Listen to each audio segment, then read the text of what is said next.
बिस्मिल्लाहिर्रहमानिर्रहीम। ऑलरेडी हम बात कर रहे थे परफॉर्मेंस ऑफ रिपोर्ट के बारे में। आज एक और केस मैं आपके सामने लेके आया हूँ, जिसमें हम तीन चीज़ें सीखेंगे कि किस तरह हम मैनी टू मैनी रिलेशनशिप से को अवॉइड कर सकते हैं। और अगर हमें कहीं पे भी both way direction filter use करना पड़ता है तो हम उसकी डायरेक्शन बोथ वे नहीं करेंगे, बल्कि एक डेक्स यूज़ करेंगे जिसका नाम है क्रॉस फिल्टर। तो हम क्रॉस फिल्टर के थ्रू अपनी परफॉर्मेंस को, रिपोर्ट की परफॉर्मेंस को बेहतर करेंगे। यहाँ हमारे पास एक टास्क है, उस टास्क को सॉल्व करेंगे। इसके अंदर हमें कैलकुलेट करना है रेवेन्यू को for each author based on their revenue percentage. Scenario ये है कि एक ऑथर ने कई बुक्स लिखी हैं और एक बुक को लिखने वाले भी कई ऑथर्स हैं। तो उस डाटा को हम इंपोर्ट करके लेके आ रहे हैं। मैं यहाँ पे इंपोर्ट किया हुआ है यहाँ पे डाटा। मैं आपको थोड़ा सा ओवरव्यू करवा देता हूँ। ऑथर टेबल के अंदर ये ऑथर का नाम है, ये बुक का टाइटल है और ये उसके बुक के रेवेन्यू का प्रोपोर्शन है। यानी ऑथर ए ने बुक ए भी लिखी है और ऑथर ए ने बुक बी भी लिखी है। ठीक है। और बुक ए में उसकी पार्टिसिपेशन के अकॉर्डिंगली उसको 47% पे होगा रेवेन्यू का। और इसी तरह बुक बी को 20%, ऑथर ए को बुक बी लिखने का 20% जो है रेवेन्यू प्रोपोर्शन मिलेगा। दूसरा टेबल हम देख लेते हैं। इसके अंदर आपको मैं बता दूं कि ऑथर ए के अंदर बुक ए भी मेंशन है और बी भी मेंशन है, तो ऑथर ए डुप्लीकेट है यहाँ पे। और इसी तरह बुक टाइटल की बात करें तो बुक ए रिपीटेड है यहाँ पे। बुक ए को लिखने वाला ऑथर ए भी है और बुक ए को लिखने वाला ऑथर बी भी है। ठीक है। तो यहाँ पे book A B accordingly many relationship में है, मैनी। तो इस तरह रेवेन्यू टेबल में आते हैं। ये रेवेन्यू की इन्फॉर्मेशन है, सेल की इन्फॉर्मेशन है। इसके अंदर क्या है, बुक ए की जो सेल हुई है उसके अकॉर्डिंगली जो जनवरी में रेवेन्यू अर्न हुआ है वो $1 हुआ है, लेकिन फरवरी में रेवेन्यू जो है वो $10 हुआ है। तो यहाँ पे भी अगर बुक टाइटल की बात करें तो वो भी मैन्यू वाली, यानी रिपीटेड है। यहाँ पे बुक ए ऊपर भी आ रहा है और उसके नेक्स्ट मंथ आएंगे उसमें भी वो रिपीटेड आएगा। तो अगर हम यहाँ पे मॉडल की बात करें तो हम मॉडल में रेवेन्यू और ऑथर में जो कॉमन कॉलम है हमारा वो बुक टाइटल है। अगर मैं बुक टाइटल को यहाँ पे ड्रैग करता हूँ तो यहाँ पे मैनी टू मैनी रिलेशनशिप बन जाता है यहाँ पे मेरा। यहाँ पे मैनी टू मैनी रिलेशनशिप बना के हम यहाँ पे तीनों तरफ से फिल्टर की डायरेक्शन को ले सकते हैं, या बोथ वे भी ले सकते हैं, सिंगल भी ले सकते हैं। Author single author filter revenue का मतलब ये है कि जो फिल्टर की डायरेक्शन होगी वो ऑथर से रेवेन्यू की तरफ होगी। यानी हम जो फिल्टर कर सकते हैं वो ऑथर से रेवेन्यू को कर सकते हैं। या एक और ऑप्शन भी है हमारे पास सिंगल की, कि अगर हम डायरेक्शन जो है फिल्टर की वो रेवेन्यू से ऑथर करना चाह रहे हैं तो ये वाली ऑप्शन है। तो अभी मैं फिलहाल ये सिंगल कर रहा हूँ, ऑथर फिल्टर रेवेन्यू। इसको मैं करके, और ये मेरा रिलेशनशिप क्या है, एक्टिव है। तो इसको मैं ओके कर देता हूँ यहाँ पे। अभी जो मेरे पास फिल्टर की डायरेक्शन आ रही है वो ऑथर से रेवेन्यू की तरफ आ रही है। सही है। तो ऑथर से रेवेन्यू का मतलब ये है कि ऑथर वाली इंफॉर्मेशन से मैं फ़िल्टर लगा सकता हूँ और रेवेन्यू की इंफॉर्मेशन लेके आ सकता हूँ। लेकिन रिवर्स में मैं इस तरह नहीं कर सकता कि रेवेन्यू की इंफॉर्मेशन से ऑथर को फ़िल्टर कर लूँ, ये मैं फ़िल्टर नहीं कर सकता। चलें वापस आते हैं और इसको टास्क को सॉल्व करने की कोशिश करते हैं। तीन तरीके हैं इसमें सॉल्व करने के, वो तीनों के तीनों तरीके मैं आपको दिखाता हूँ और उसके बाद देखते हैं कि कौन सा बेस्ट हमारे पास वे है। तो यहाँ पे कैलकुलेट हमने करना है revenue for each author based on their revenue percentage. मैं पेज 2 में आता हूँ और यहाँ पे आके पहले ये मैं कुछ विजुअल इसके क्रिएट कर लेता हूँ। ये पूरे का पूरा मैं टेबल यहाँ पे शो करवाऊंगा। यहाँ पे सम मुझे नहीं करवाना है, मुझे डोंट समराइज करवाना है। तो मैं यहाँ पे आता हूँ और यहाँ पे डोंट समराइज कर, तो ये पूरे का पूरा जो ऑथर वाला टेबल है वो मैं यहाँ पे ले आया हूँ। और यहाँ पे आके मैं एक मैयर क्रिएट कर लेता हूँ, क्योंकि मैंने मैयर बार बार यूज़ करना है। तो मुझे ये जो रेवेन्यू कॉलम है इसका मैंने एक और मैयर क्रिएट कर लिया, जिसमें मैंने जस्ट क्या किया है, सम के अंदर कॉलम पास कर दिया है इस टेबल का जो रेवेन्यू अर्न हुआ है। तो ये मेरे पास टोटल रेवेन्यू आ गया। ये टोटल रेवेन्यू को मैं एक टेबल में ड्रॉ कर लेता हूँ। इसमें रेवेन्यू का भी मैं एक अलग सा टेबल बना लेता हूँ। तो ये मेरा रेवेन्यू का जो टेबल है वो यहाँ पे मुझे शो हो रहा है कि बुक, इसको मैं सॉर्ट कर लेता हूँ, बुक ए ने $11 जो है वो रेवेन्यू अर्न किया है। अब अगर बात करें कि ऑथर ए ने दो बुक्स लिखी हैं और उसमें उसका प्रोपोर्शन आ रहा है, तो मुझे उसका टोटल रेवेन्यू निकालना है, तो मुझे बेसिकली क्या करना पड़ेगा, इस प्रोपोर्शन को मल्टीप्लाई करना पड़ेगा टोटल रेवेन्यू के साथ।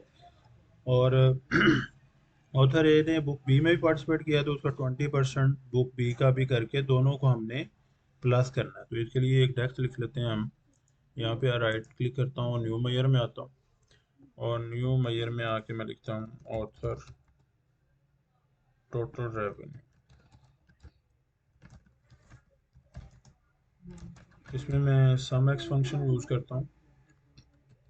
इसमें सम एक्स फंक्शन के अंदर मुझे सबसे पहले वो टेबल मेंशन करना है जिसके रो के ऊपर आइट्रेट करेगा ये सम फंक्शन, तो वो ऑथर है। ऑथर टेबल के ऊपर आइट्रेट करेगा और एक्सप्रेशन में मुझे बताना है कि मुझे यहाँ पे टोटल रेवेन्यू को मल्टीप्लाई करना है रेवेन्यू प्रोपोर्शन के साथ। रेवेन्यू प्रोपोर्शन के साथ जब मैं उसको मल्टीप्लाई करूँगा और मल्टीप्लाई करने के बाद मैं उसको सम करवा लूँगा, तो मेरे पास ऑथर का टोटल रेवेन्यू आ जाएगा फिल्टर कॉन्टेक्स्ट में। तो मैं इसको यहाँ पे मैंने इस मैयर को एंटर किया है। अब इस मैयर को मैं यहाँ पे लेके आता हूँ बुक टाइटल के अंदर। मैं ये मैयर यहाँ पे ड्रॉ कर देता हूँ और यहाँ पे टेबल में शो करवा देता हूँ।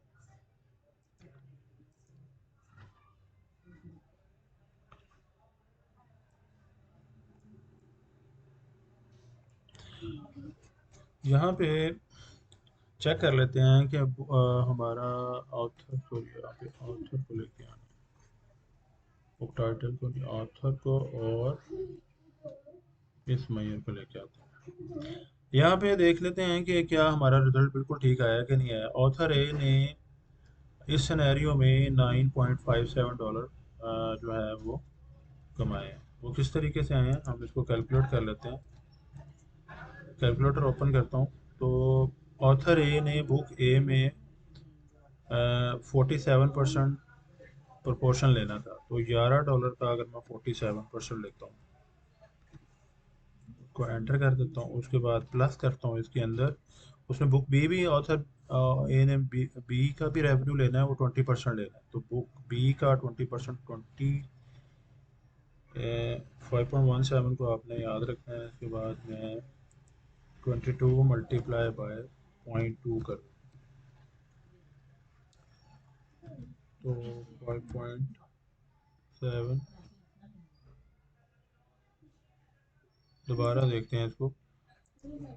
मैं क्या करता हूँ कि 47% 11 का निकाल लेता हूँ। 11 मल्टीप्लाई बाय 0.47, 5.17। इसमें प्लस करता हूँ, 4.4 आया था मेरे पास, हाँ 4.4 आया था, तो 9.57 इसका आंसर आ रहा है, जो कि बिल्कुल करेक्ट है। अच्छा, ये जो रिलेशनशिप होता है मैनी टू मैनी, इसको अवॉइड करना होता है हमने, क्योंकि ये परफॉर्मेंस को ख़राब कर देता है।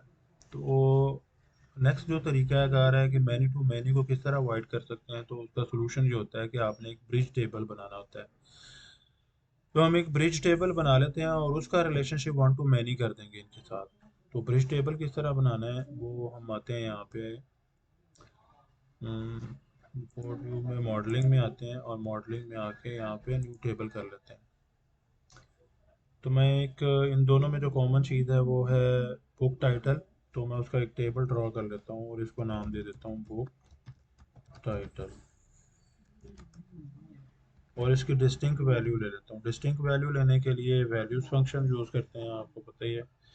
और इसमें किसी भी एक टेबल की जो बुक टाइटल है, रेवेन्यू का बुक टाइटल डाल रहा हूँ और उसको एंटर कर देता हूँ। अब मेरे पास एक और टेबल बन के आ गया जिसका नाम है बुक टाइटल। हम यहाँ पे अगर आए तो यहाँ पे पहले मैं दिखा देता हूँ बुक टाइटल में आया क्या। बुक टाइटल के अंदर हमारे पास जो टाइटल है वो यूनिक वैल्यूज़ आ गई, उसकी डिस्टिंक्ट वैल्यूज़ आ गई ABCD। ठीक है, ऑथर में क्या था, ABCD है, और रेवेन्यू में भी क्या है, ABCD है।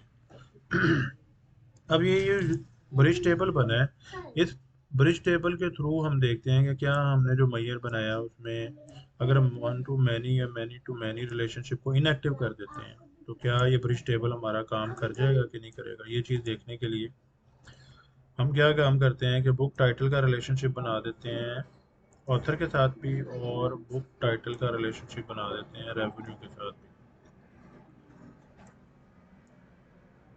ठीक है, तो अभी ये बुक टाइटल का जो रिलेशनशिप है वो वन टू मैनी है, और इसी तरह बुक टाइटल का ऑथर के साथ वन टू मैनी, लेकिन ये इनएक्टिव है, इसको एक्टिव करना है हमने।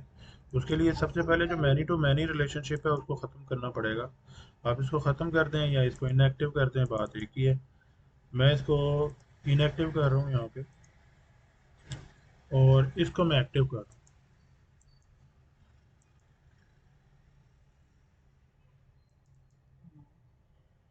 इसको मैं क्या कर रहा हूँ, एक्टिव कर रहा हूँ। अब थोड़ा सा इस रिलेशनशिप को आपने समझना है। मैं इसको ज़रा उठा के इधर ले, ये इसको थोड़ा इधर कर।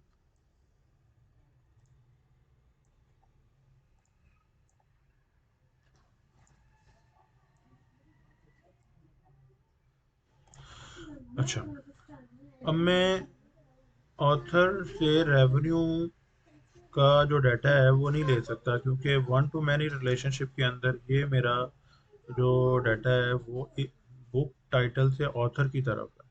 तो मुझे क्या करना है यहाँ पे, बाई डायरेक्शन इसको करना है। लेकिन उससे पहले देखते हैं कि ये जो ब्रिज टेबल हमने बनाया है, इस ब्रिज टेबल के बनाने के बाद हमारे विजुअल्स में कोई चेंजेस तो नहीं आ रही। मैं यहाँ पे अगर ऑथर बी सेलेक्ट करता हूँ, तो ऑथर बी सेलेक्ट करने से मेरे पास ऑथर बी का ये फ़िल्टर तो एक्टिव हो रहा है, यानी ये ऑथर बी का 20% $20 किस तरह आया हुआ है कि उसने ए में 0.53 और बी में 0.50 और सी में 0.10, इसके अकॉर्डिंगली ये अगर प्लस करे तो 20.13 बन रहा है। लेकिन ये जो विजुअल है ये अभी जो रेवेन्यू वाला डाटा है वो अभी इनएक्टिव है। यानी अगर मैं यहाँ पे ये सेलेक्ट करता हूँ तो ये विजुअल इसके साथ इंटरएक्टिव है, लेकिन ये विजुअल वहीं का वहीं खड़ा है। क्यों? क्योंकि ये रेवेन्यू टेबल से बना है और ऑथर टेबल का कोई भी रिलेशनशिप नहीं है हमारा रेवेन्यू टेबल के साथ। तो अभी हम क्या काम करेंगे, अगर इसको बाई डायरेक्शनल कर दें, यहाँ पे बोथ वे में कर दें, तो फिर देखिएगा कि हमारा ऑथर जो है अब रेवेन्यू के डाटा को फिल्टर कर पाएगा। इसलिए इसका जो बना हुआ टेबल है अब वो एक्टिव हो जाएगा, इंटरएक्टिव हो जाएगा। मैं अगर यहाँ पे आके बी सेलेक्ट करता हूँ तो बी, ऑथर बी ने जो बुक्स में लिखी हैं उसके अकॉर्डिंगली यहाँ पे बुक्स का टोटल रेवेन्यू आ रहा है। अगर मैं इस फिल्टर को ख़त्म कर देता हूँ तो सारे बुक टाइटल्स आना शुरू हो जाते हैं। यानी ये जो है वो अब फिल्टर काम कर रहा है हमारा। लेकिन ये दोनों अप्रोच जो होती हैं, मैनी टू मैनी को भी हमने अवॉइड करके देख लिया और ब्रिज टेबल को भी देखा, और ब्रिज टेबल के बाद हमने इसको बोथ डायरेक्शनल किया। ये दोनों अप्रोचेस जो होती हैं वो अच्छी अप्रोच नहीं होती, ये दोनों ही काफ़ी परफॉर्मेंस को ख़राब करती हैं। तो यहाँ हमारा क्रॉस फिल्टर आता है इस सोल्यूशन के लिए कि हम इसको सिंगल ही रहने देंगे, और सिंगल के बाद हम क्या काम करेंगे, एक क्रॉस फिल्टर यूज़ करेंगे। उस क्रॉस फिल्टर के थ्रू हम अप्रोच करेंगे ऑथर से रेवेन्यू की तरफ। यानी इसको हम बाय फोर्स जो है वो बाय डायरेक्शनल बनाएंगे थ्रू डेक्स। वो किस तरीके से करना है, आपने आपका ये टोटल रेवेन्यू का जो मैयर है इसको हमने कैलकुलेट करना है, और यहाँ पे हम क्रॉस फिल्टर का डेक्स यूज़ करेंगे। अच्छा, क्रॉस फिल्टर का डेक्स क्या काम करता है? क्रॉस फिल्टर का डेक्स ये काम करता है कि पहले जरा इसको, इसमें आ जाते हैं टोटल रेवेन्यू, सम ऑफ, और यहाँ हम क्रॉस फिल्टर यूज़ करते हैं। अच्छा, क्रॉस फिल्टर के अंदर क्या है जी, हमारा क्रॉस फिल्टर में जो कॉमन कॉलम है वो लेफ्ट साइड पे ऑथर का बुक टाइटल है, और राइट साइड पे जो हमने नया टेबल बनाया है उस नए टेबल का बुक टाइटल है। तो बुक टाइटल यहाँ पे ये आ रहा है, और हमने इसको क्या करना है, बोथ वे करना है।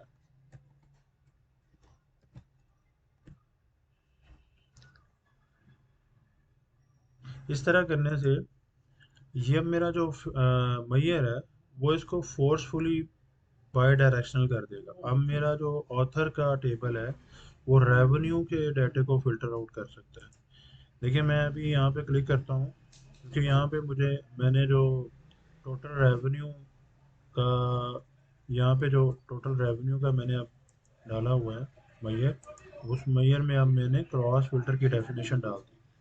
मैं यहाँ जैसे ही ऑथर बी को सिलेक्ट करता हूँ तो देखें ये इंटरैक्टिव हो रहा है, ये भी इंटरैक्टिव है, ये भी इंटरैक्टिव है, और ये मेरा सिंगल वे के थ्रू इंटरैक्टिव है। तो ये तीसरी अप्रोच जो है वो बेहतर होती है। तो क्रॉस फिल्टर हमारा फोर्सफुली उस फिल्टर की डायरेक्शन को चेंज कर देता है।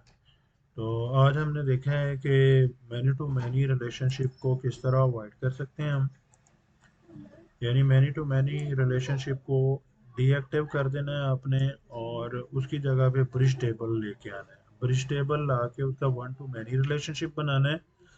और ब्रिज टेबल किस तरह बनता है, ब्रिज टेबल हमारा दोनों में जो कॉमन कॉलम है उसकी यूनिक वैल्यूज को हम ले लेते हैं। उसके बाद हमने देखा है कि बोथ वे अगर हम डायरेक्शन में फिल्टर ले लेते हैं तो उसको अच्छी प्रैक्टिस नहीं माना जाता है। तो उसको ख़त्म करने के लिए हम क्या काम करते हैं, क्रॉस फिल्टर का डेक्स यूज़ करते हैं मैयर के अंदर। और उस मैयर के अंदर क्रॉस फिल्टर फोर्सफुली उसकी बोथ वे डायरेक्शन कर देता है, और फिर हमारे दोनों टेबल जो है वो आपस में कम्युनिकेट करना शुरू कर देते हैं थ्रू ब्रिज टेबल। तो ये एक छोटा सा एक्सरसाइज थी, मैंने कहा चलें आपके साथ शेयर कर देते हैं कि मैनी टू मैनी रिलेशनशिप को किस तरह अवॉइड करते हैं, बहुत बड़े डायरेक्शन फिल्टर को किस तरह अवॉइड करते हैं, क्रॉस फिल्टर का डेक्स किस तरह यूज़ करते हैं। उम्मीद है कि आपको समझ आई होगी। Thank you. अल्लाह हाफिज़।